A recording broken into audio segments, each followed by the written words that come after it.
అదరగొట్టే కారం రంగు రుచి ఆచి కారం పొడి.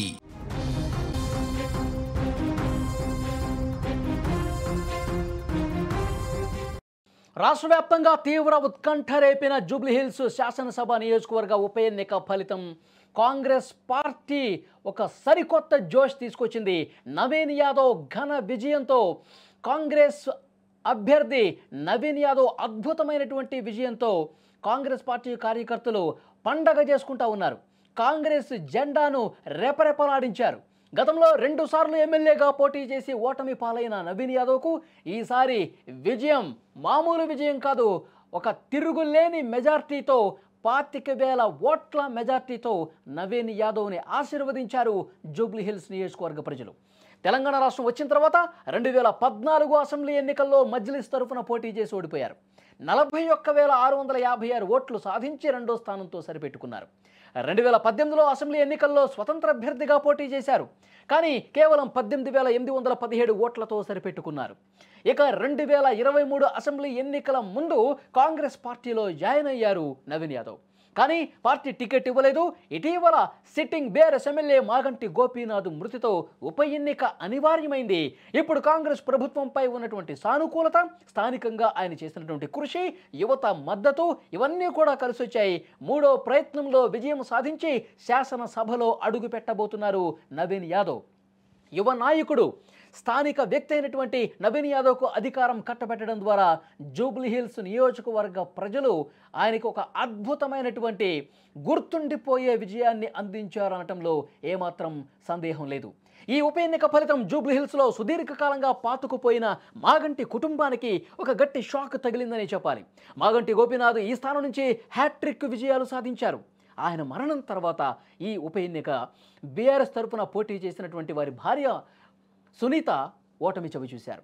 వరుసగా 3 విజయాల తర్వాత మాగంటి ఫ్యామిలీకి ఈ నియోజకవర్గంలో తొలి ఓటమి కావటం గమనించాల్సినటువంటి విషయం.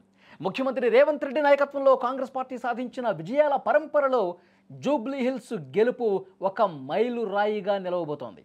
ఈ ఉప ఎన్నిక ఫలితం కేవలం జూబ్లీహిల్స్కే పరిమితం కాలేదు. రాష్ట్ర వ్యాప్తంగా కాంగ్రెస్ పట్ల ప్రజల్లో పెరుగుతున్నటువంటి విశ్వాసానికి నిదర్శనమని రాజకీయ విశ్లేషకులు కూడా చెప్తా ఉన్నారు.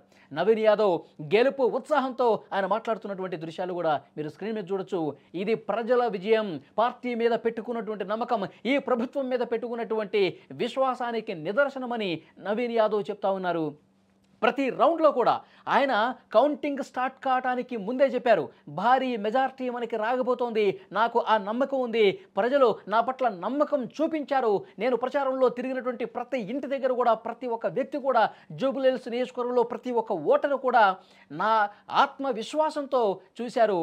ఎట్టి పరిస్థితుల్లో విజయం నీదే అని చెప్పి ఆశీస్సులు అందించారు. వాళ్ళు చెప్పింది చెప్పినట్టుగా కాంగ్రెస్ ప్రభుత్వం మీద నమ్మకాన్ని వమ్ము చేయకుండా ఈ విజయం అందించారని చెప్పి నవీన్ యాదవ్ మాట్లాడినటువంటి పరిస్థితి ఉంది.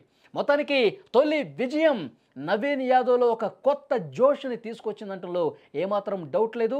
నవీన్ యాదవ్ ఎన్నో సంవత్సరాలుగా వేచి చూసినటువంటి ఉదయం ఇది.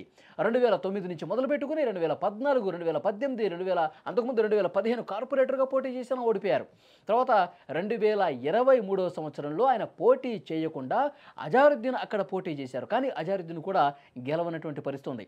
ఇప్పుడు ఈ ఉప ఎన్నిక సందర్భంగా గతంలో ఇన్నిసార్లు పోటీ చేసినటువంటి బీసీ అభ్యర్థి ఈసారి తప్పకుండా గెలుస్తాడు, కాంగ్రెస్ పార్టీ అభ్యర్థిగా నిలబెడితే గెలుస్తాడని చెప్పి రేవంత్ రెడ్డి గారు ఏదైతే నమ్మి ఆయన్ని హైకమాండ్ దగ్గర ఒప్పించి నవీన్ యాదవ్కు టికెట్ ఇప్పించారు. ప్రతిరోజు కూడా పోలింగ్ జరగటానికి 10-15 రోజుల పాటు తీవ్ర కసరత్తు చేశారు. ప్రతి గల్లీలో మంత్రులందరూ తిరిగారు. ప్రభుత్వంలో కీలక పొజిషన్లో ఉన్నటువంటి ప్రతి ఒక్క మంత్రి, కాంగ్రెస్ పార్టీ సీనియర్ నాయకుడు, పిసిసి చీఫ్, గ్రౌండ్లో ఉన్నటువంటి కార్యకర్తలు అందరూ కూడా నవీన్ యాదవ్ గెలుపు కోసం కృషి చేశారు. కాంగ్రెస్ పార్టీ పట్ల ప్రజలు నమ్మకంతో ఉన్నారు అనటానికి ఈ విజయం ఒక గొప్ప నిదర్శనమని చెప్తున్నారు. మొత్తానికి ఈ గెలుపుతో నవీన్ యాదవ్ మీసం తిప్పినటువంటి పరిస్థితి. మీసాన్ని మెలేసి నేను ఎమ్మెల్యే అయితే ఈ నియోజకవర్గానికి ఏం చేస్తాను, నేను ఎమ్మెల్యే అయిన తర్వాత ప్రభుత్వంతో ఎలాంటి అభివృద్ధి కార్యక్రమాలు చేస్తానో ఒక్క అవకాశం ఇవ్వండి, ఒక్క ఛాన్స్ ఇవ్వండి అని చెప్పి ఆయన అడిగారు. ఇప్పుడు ప్రజలు ఛాన్స్ ఇచ్చారు. ఎలాంటి కార్యక్రమాలు ఇక్కడ జరుగుతాయని కూడా ఇప్పుడు ఆ నియోజకవర్గ ప్రజలు వేచి చూస్తున్నటువంటి పరిస్థితి ఉంది. మొత్తానికి ఈ గెలుపు రేవంత్ రెడ్డికి, నవీన్ యాదవ్కి, కాంగ్రెస్ పార్టీ కూడా ఒక టర్నింగ్ పాయింట్ లాంటిదని కూడా విశ్లేషకులు అభిప్రాయం వ్యక్తం చేస్తూ ఉన్నారు.